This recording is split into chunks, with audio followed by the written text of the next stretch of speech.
Welcome to the Age of Fission radio show with your host, Lonnie Clark, where we constantly remind you that love is greater than fear and happiness is resistance.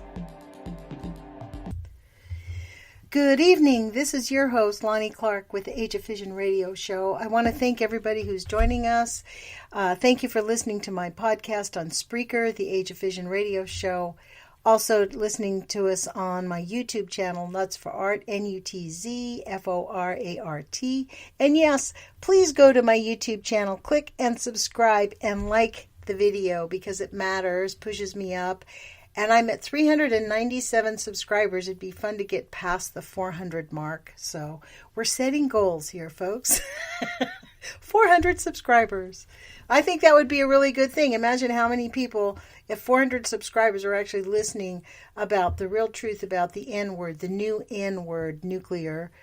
And no, it is not clean, green, and safe for a lot of reasons. But tonight's show is on Thursdays nights for at least until we're finished with this book. We're reading Dr. Helen Caldicott's book, The New Nuclear Danger, George W. Bush's Military-Industrial Complex by Dr. Helen Caldicott. And she gave me special permission to read this book, and I'm super grateful that she did. I want to thank everyone for joining us at whatever venue you listen to this podcast, because the information is very important.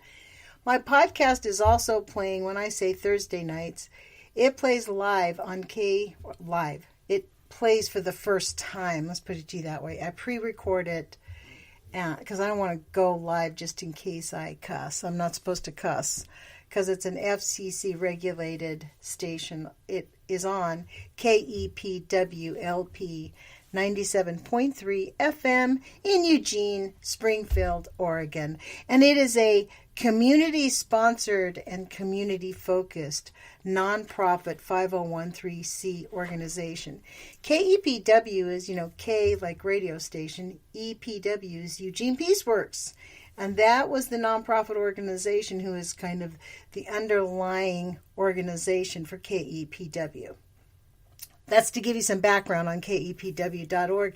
And I recommend it to my Spreaker listeners. I know I have a few out there. There's not many. I'm just now building my venue. But on Spreaker, you can go to the usual places because Spreaker puts it out on, iHeartRadio. You can also listen to KEPW. You can go to the internet, kepw.org, and listen to the station because it is actually a great station. It has really a huge variety of local musicians that you will never hear anywhere and really awesome talent. We have some talk shows put out by some local people like myself. That's why they asked me to have my radio show on their station. And also because it's a Eugene Peaceworks, because they know that nuclear is a major threat to our environment.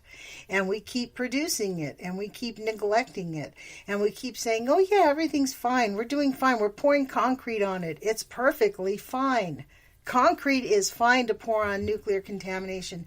Ask the people in the Marshall Islands.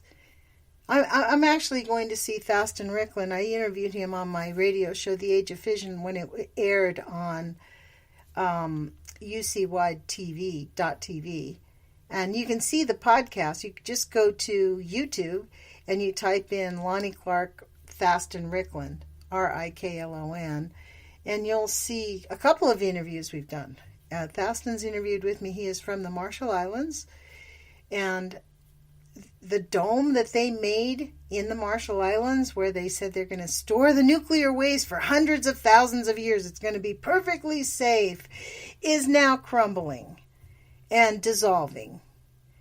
It was 25 inches thick. Well, guess what? It needs work. And you know what the United States has told the Marshall Islands? Sorry, we've given you plenty of money. Bye-bye. Please go take care of it. Talk to someone else, but we're not helping you. Yeah, that's the nuclear legacy that the entire nuclear industry has done around the world. In the United States, at least. And they've done it around the world. I don't know how France handles their nuclear dump sites around the world, but the United States pretty much does nothing with it. They tell you that it's perfectly good. It's the one country who actually bombed its own people. They planted nuclear contamination on all of us. They had all those nuclear test sites in the desert. The desert, they knew it was going to spread. They knew the science by the time they were doing the nuclear warriors like Kevin Blanch's dad. They knew. Heidi Lambert, these people that had to go out into the desert and look at the nuclear bombs, they knew what they were doing to them. They wanted to see the reaction on the human body. And then once they discovered how terrible it was, Nancy Faustus discovered there have only been 3 studies that she found. Now, I know Dr. Goffman, I can't wait to ask her if Dr. Goffman and Arthur Tamplin's studies were part of them. But I venture to say a lot of the very early studies on women and children were destroyed. Because I read on my YouTube channel, this is not the first time I've read a book on air. On my YouTube channel on nutzfoart, I have read 2 of Dr. Goffman's books, and I read an oral history by Dr. Goffman that was conducted by the Department of Energy, I think it was 1964. A woman came in to become the Department of Energy. What was her name? She had a funny name, Maple something, and she discovered that none of the information on the nuclear contamination, none of the nuclear science was even organized. It was strewn in boxes in this office and that office. None of it was in order. They knew nothing about the Manhattan Project in a systematic order. There was absolutely not one document signed that she could find. Now, this is the Department of Energy, Secretary, Department of Energy. She could not find one signed document by any military personnel to conduct experiments on human beings. And yet they were doing so when she came into power. And this is how it all began to stop. Like, this was like, say what? So she went to every one of the members of the Manhattan Project and conducted an oral history and had somebody from the Department of Energy go in and professionally interview them and transcribe it all. And I read Dr. John Goffman's interview. And the information in there is beyond shocking. But let's just be extremely clear. They knew. And they know now. And that's why there is complete denial. And nuclear is literally the new N-word. Shh, shh, shh, shh, shh. You cannot talk about it. And don't even say that your cancer, your diabetes, your schizophrenia, your autoimmune diseases, your leukemia, your cancer, don't even say that that is related to anything nuclear. Even though you were born in a place that had been bombed in the 50s and 60s, don't talk about it and don't say we have any responsibility towards it at all. And if you ask your doctor about it, he will be hostile. Not kidding. It's kind of a shock, but it's true.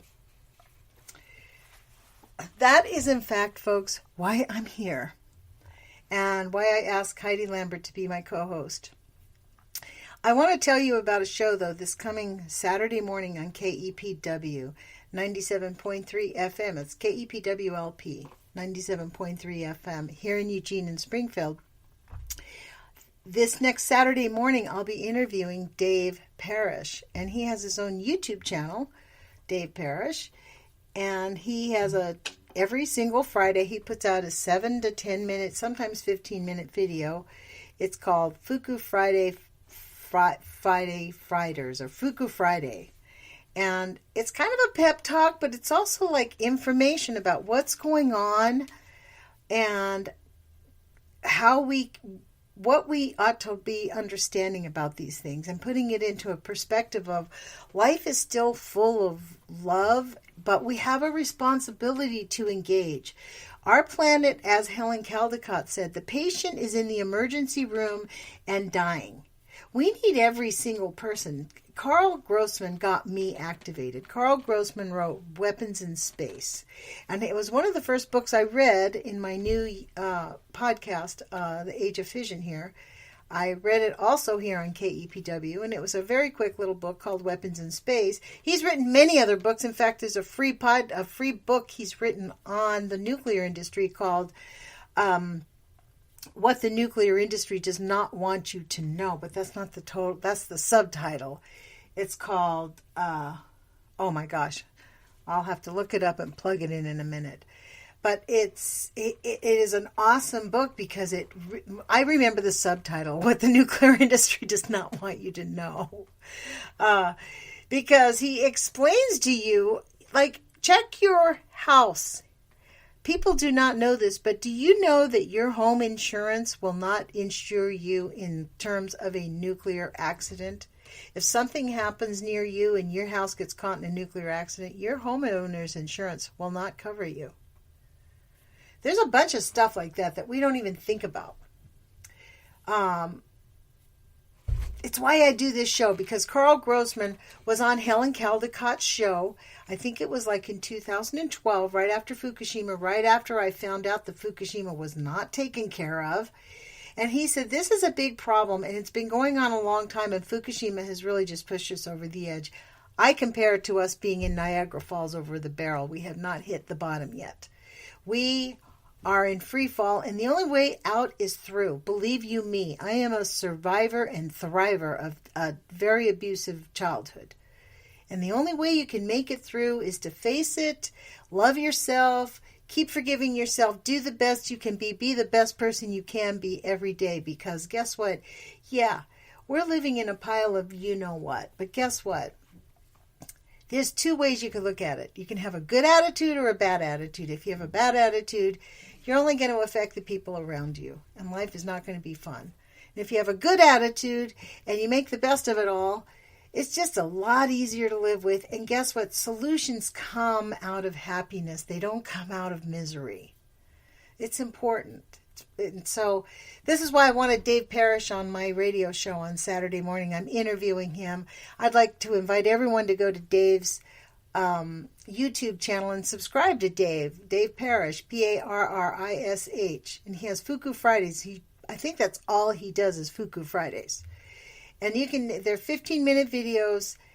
It's important for us to educate, or go to his website too, OperationSaveTheEarth.com, and he has 4 actions that we can do to save our planet. That's what it's called, Operation Save the Earth. And I think we should just get on with reading the book. The book is, again, The New Nuclear Danger by Dr. Helen Caldicott, George W. Bush's Military-Industrial Complex. I want to thank everybody for joining us, and we are on chapter, it's called, what chapter number? Chapter 7, Space, the Next American Empire. And we are on a subtitle called U.S. Plans for War in Space. During the 60s and 70s, the Army, Navy, and Air Force came to rely upon advanced and expanded space technologies in communications, meteorology, geodesy, navigation, and reconnaissance.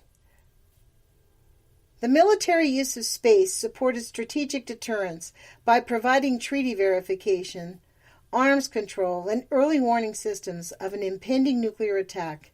In 1985, the Joint Chiefs of Staffs officially institutionalized the military use of space by establishing a new unified command called the U.S. Space Command, whose motto is Master of Space. Wow. During Operation Desert Storm in the Persian Gulf in 1991, military space operations were used to produce what is called a multiplier effect, which considerably enhances communication, navigation, and targeting. The U.S. Space Command then took on more responsibilities. Composed of 3 active elements, the United States Army Space Command, the 14th Air Force, and the Naval Space Command, the U.S. Command's mission statement calls for it to, quote, integrate space forces into our war-fighting capabilities across the full spectrum of conflict, unquote. In addition to, quote, dominating the space dimension of military operations to protect U.S. interests and investment, unquote, as previously noted. In 1996, the Space Command published a pamphlet called Vision for 2020, in which it overtly enunciated its goals of war in space. That's the book that we read from Dr. Carl Grossman, The Weapons in Space. In 1998, the Space Command expanded the original 1996 plans in a comprehensive 100-page document, the Long Range Plan, or LRP, written with cooperation of 75 military corporations, including Boeing, Aerojet, Hughes Space, Lockheed Martin, Raytheon, Sparta Corp, TRW, and Vista Technologies. During the year 2000, a coalition of aerospace corporations engaged in a campaign called Declaration of Space Leadership, meant to persuade their congressional allies to introduce the idea of militarization of space in the form of a House resolution. The declaration calls for the funding of defensive systems and NASA at levels that guarantee American leadership in the exploration of space. The aerospace corporations produce rafts of propaganda designed specifically to convince American children that everything happens in space is exciting and must be supported, while NASA, working closely with the U.S. Space Command, has designed a program to reach every science teacher in the U.S. with the efficacy of their space message. The aim is to program children to believe that a large portion of the U.S. national treasure should be spent on Mars exploration and that war in space is inevitable. The long-range plan opens by stating that the military must guard against allowing its dependency on space to become a vulnerability and thus must develop an ability to deny others, the enemy, the use of space. The way a nation makes wealth, it proclaims, is the way it makes war. According to the plan, the time has come for national policymakers to understand that space is now the center of gravity for both the Department of Defense and for the nation, exactly the task that the Bush administration is adopting. The plan set out 5 basic goals: to assure the means to get to space and to operate once again. Number 2, to surveil the region, to achieve and maintain situational understanding. Number 3, to protect America's critical space systems from hostile action. Number 4, to prevent unauthorized access to and exploitation of U.S. and Allied space systems. Number 5, to negate hostile space systems that place U.S. and Allied systems at risk. Wow. That's what they've actually moved forward with every single one of these. I can almost guarantee it. The LRP then discusses global engagement, which it says is the combination of worldwide situational awareness and precise application of force from space. There must be a seamlessly integrated force of theater, land, sea, air, and space capabilities through a worldwide global defense information network. U.S. Space Command will observe high-interest areas on the Earth from space, so military will have complete awareness in peace, crisis, or war. Wow. Let me read that again. U.S. Space Command will observe high-interest areas on the Earth from space, so the military will have complete awareness in peace, crisis, or war. The plan is to defend America against ballistic and cruise missile attacks from an enemy, aka Star Wars. The Space Command will also hold at risk a finite number of high-value Earth targets with near instantaneous force application, i.e., the ability to kill from space. The long-term plan continues. Quote, one of the long-acknowledged and commonly understood advantages of space-based platforms is no restrictions or country clearances to overfly a nation from space. We expect this advantage to endure. Achieving space superiority during conflicts will be critical to the U.S. success on the battlefield, unquote. The LRP, however, does acknowledge that there would be problems. Quote, at present, the notion of weapons in space is not consistent with U.S. national policy. Planning for this possibility is the purpose of this long-range plan, should our civilian leadership later decide that the application of force from space is in our national interest, unquote. And then, in quotes, she writes, is the Bush administration the civilian leadership? And you know what's funny? We were all thinking about, Traitor Trump. I was. But then again, it doesn't even matter the puppet they put in the place there, because it's pretty evident that the military's running the show here, folks. And that's why, well, let's get back to the book. No more commentary. Let's get back to the book. Okay.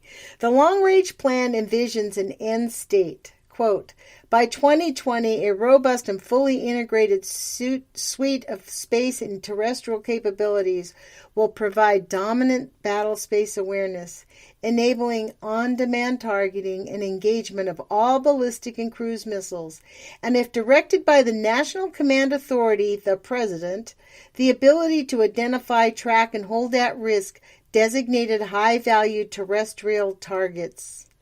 One of the Space Command members, retired General Ronald G. Fogelman, former Chief of Staff of the Air Force and member of the Joint Chiefs of Staff, said, I think that space in and of itself is going to be very quickly recognized as a fourth dimension of warfare. The long-range plan gives an indication of how the military elite in the U.S. society view the world and their place in it. The United States will remain a global power and exert global leadership. It is unlikely that the United States will face a global military peer competitor through 2020. The United States won't always be able to forward base its forces, fight wars in other people's territory. Widespread communications will highlight disparities in resources and quality of life, contributing to unrest in developing countries. The global economy will continue to become more interdependent. Economic alliances, as well as the growth and influence of multinational corporations, will blur security agreements. The gap between the have and the have-not nations will widen, creating regional unrest. The United States will remain the only nation able to project power globally. This last statement means that the world becomes more and more divided economically. The U.S. can use its military and space superiority to maintain the imbalance between the rich and the poor. In this context, it is well to remember that the U.S. contains 5% of the world's population and uses 40% of the world's natural resources. So that is an interesting statement, isn't it, you guys? That we are actually paying our tax dollars. The U.S. can use its military and space superiority to maintain the imbalance between the rich and the poor. So what she's essentially saying is that the balance between the rich and the poor, the whole thing about, there's a huge imbalance in the country, I think this is why they just walked all over Bernie yeah, tell us something we don't know. That's the program there, bud. Get with it. I don't know, man. What an interesting time we live in. Back to the book. New subtitle. At the start of the 21st century, for the first time since the Air Force was created in 1947, there is talk of creating a specific news service within the Pentagon, even though the established Pentagon service ruthlessly guard their domains and are fiercely resistant to change. First proposed by General Ronald Fogelman when he and his staff concluded that the Air Force should evolve into a space and Air Force, the service would be quite different from the Space Command, which is not an official arm of the Pentagon. The idea gained ground after the Gulf conflict and the Kosovo War, in which the use of space was critical. I did not know that. The Pentagon's GPS satellite constellations guided precision bombs to their targets in bad weather. Spy satellites monitored Serbian troop movements and intercepted conversations among top officials. And satellites tracked the impact points of thousands of NATO bombs, though they did not count the number of people killed nor injured. Wow. Satellites tracked the impact point of thousands of NATO bombs, though they did not count the number of people killed or injured. This kind of space-controlled war is easier for U.S. soldiers to handle psychologically because it means long-distance killing, eliminating the trauma of close-up death. In a statement issued on June 17, 1999, the Space Command proclaimed that any questions about the role or effectiveness of the use of space for military operations have been answered by NATO's Operations Allied Forces in Kosovo. Republican Senator Bob Smith of New Hampshire enthusiastically supported the concept of space and Air Force service, contending that the Air Force, which controls most of the military space assets under the Space Command, spends too much time on aircraft and not enough time on spacecraft. A 13-member congressional panel has been established to examine all aspects of how a Space Force would operate. The Air Force Organization magazine, supported by an Air Force Association conference in February 2000, in which General Michael Ryan pronounced that the military implications in the increased use of space systems are immense. Immense. He supported the concepts of the Space Command, noting that the U.S. must be able to control space when need be as it controls the atmosphere. As it controls the atmosphere. Let's read that again. He supported the concepts of Space Command, noting that the U.S. must be able to control space when need be, as it controls the atmosphere. I don't know about you, but that sentence makes me mad. Okay, back to the book. Space and air are not separate domains for the Air Force. They are two parts of the same whole and as closely related as oceans and seas, he said. We should think of the aerospace domain as a seamless volume from which we provide military capabilities in support of national security, he continued. For instance, the Kosovo effect connected 40 different locations in 15 countries using a variety of military and civilian line and satellites, and many new ones are established. We worked over 44,000 spectrum requests, some terrestrial, some atmospheric, some for the space systems, and as you may know, there are some very gnarly issues with our host countries, he told the audience. He added that partnerships with industry were very important. We are on a journey combining the evolving aerospace competencies into a full-spectrum aerospace force. This cyberspace technology is being used as effectively in the Afghanistan war, and here again the equipment fails to monitor the number and variety of civilian casualties, but has only been used to locate targets and to guide the missiles and planes and bombs. And we wonder what's wrong with our country. Did you guys know that? We don't count the civilians we kill? I didn't know that. Okay, back to the book. Civilian uses of cyberspace. The military is muscling into cyberspace territory that has become an essential ingredient for the daily lives of millions of people.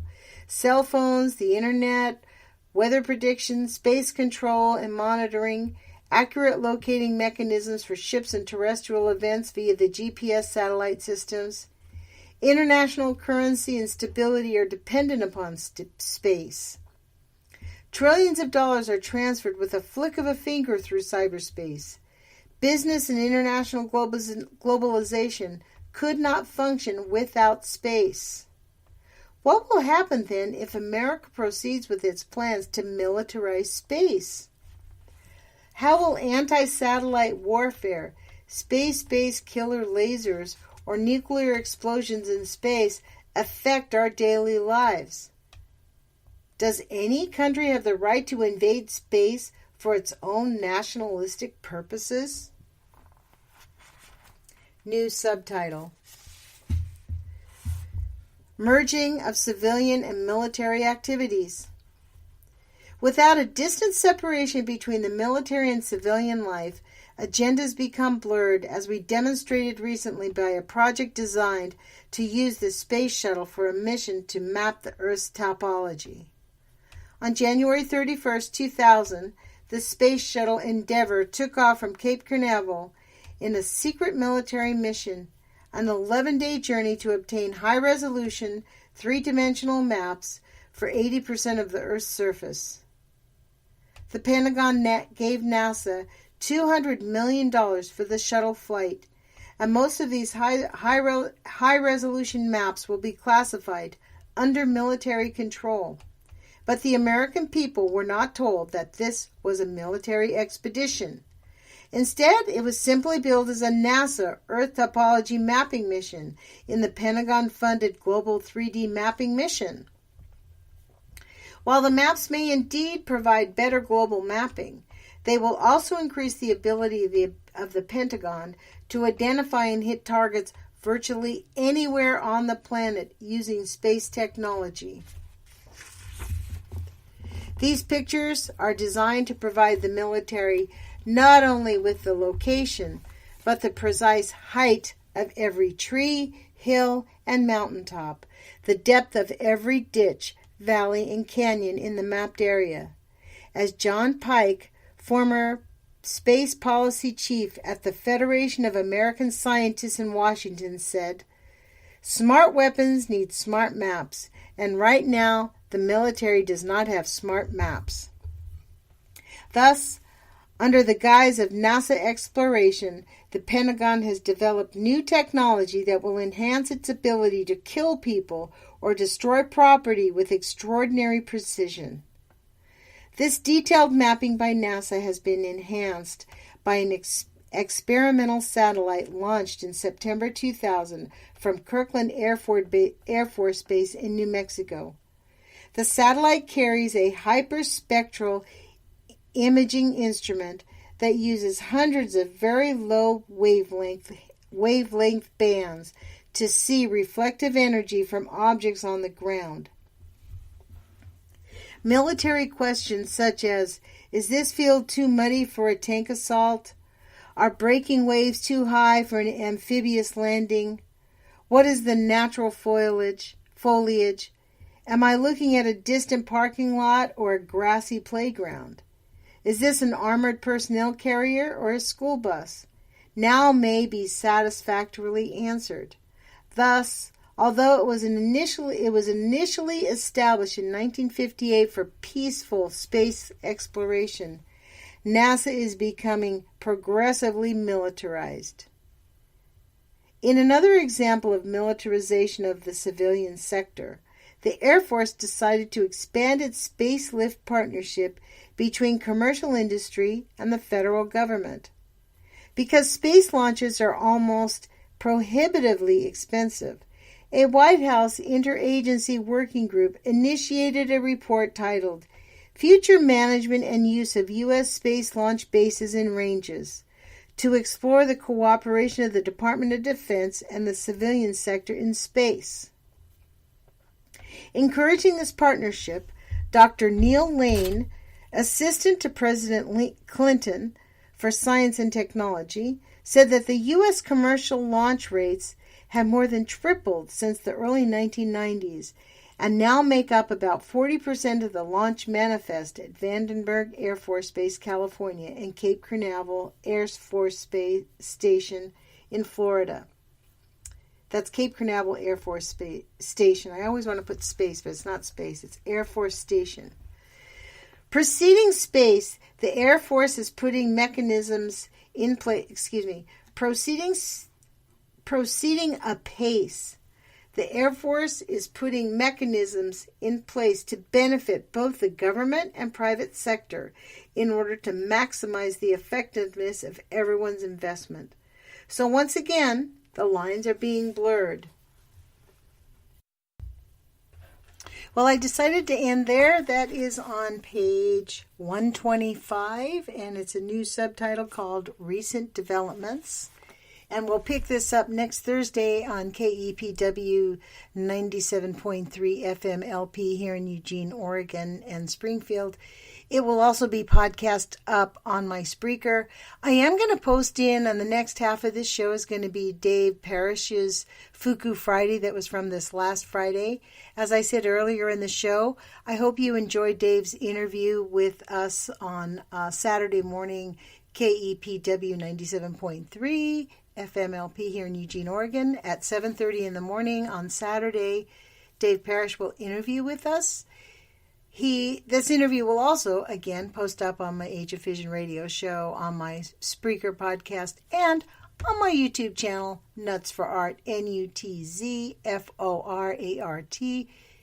If any of you guys have been up to Mount Pisgah, you will recognize the little fall that I took a picture of it that you pass when you're passing up to hike the mountain there.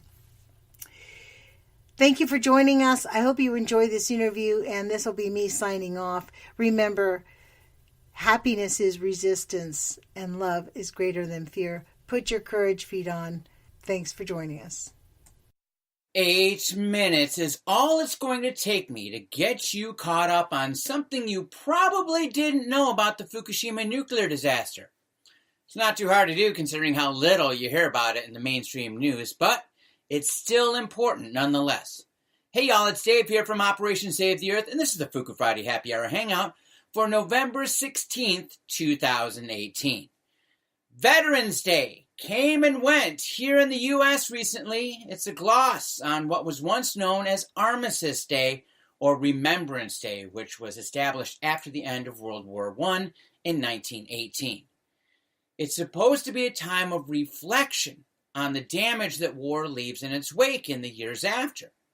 What it's turned into here in the U.S. is a rah-rah fest as a backlash to the Vietnam War protests that divided this nation in the 1970s. Support the troops, as all the commercials and pundits say, so everyone does so without blinking. But how many of us really remember things the way that we should? When men and women sign up to serve in whichever armed forces they wish, they automatically say they're okay with putting themselves in harm's way for the greater good. Or in the case of the U.S., for the greater good of someone's bank account. What they really become is cannon fodder. History has shown us many times over that the military-industrial complex that President Eisenhower warned us about doesn't care about its servicemen and women at all. They're just guinea pigs to be used and abused however they see fit. What do you think Gulf War Syndrome was? Nevada test site soldiers? Sailors exposed to Pacific nuclear testing blast waves in the 1960s? Believe me, the list goes on and on. So, in 2011, when the Fukushima nuclear disaster began, the U.S. Armed Forces had a choice. Leave troops in Japan or evacuate them. Then President Obama, being beholden to the nuclear power industry that backed his election campaigns, chose not to support the troops, but rather keep business as usual. As a result, thousands of sailors were exposed to the brunt of the radioactive plumes coming out of the triple meltdown disaster at Fukushima Daiichi. Since then, 9 sailors have died of various cancers, miscarriages have occurred, and 2 lawsuits have been left to drag in court since 2012. That's right, 6 years later, and our sailors have not yet had their day in court. In fact, the court is trying to have the suits thrown out altogether because, money. Guys, there are lots of victims of what happened at Fukushima in 2011. But these sailors have been all but forgotten by the press and everyone else who supposedly supports the troops. Why? Because nuclear is good, remember? It's clean and green and nobody ever dies from it except for when they do and the bad guys try to pin it on something else. When is this wrongheadedness going to stop? When are our men and women who participated in the relief effort known as Operation Tamagotchi or Operation Friendship going to have justice? I'll tell you when. When we say so. That's right, Fuku Fighters, you got work to do. And that means spreading the word about Fukushima news, about Fukushima radiation, about how it's affecting everyone still to this day. Can you remember correctly what happened in 2011? Yes, you can, because we have the resources. All you got to do is what? Go to our website at OperationSaveTheEarth.com.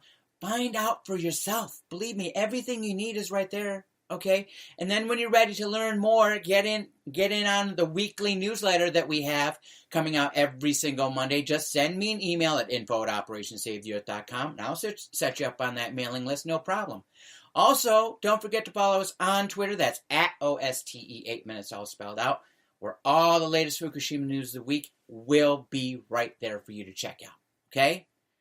Now, guys, as the son of a former U.S. Navy man myself, I have a special affinity for this case against TEPCO and General Electric for their negligence, which has led to so much suffering already. If you really support the troops, then go to the web links listed below here, this video, and see for yourself what you can do to help.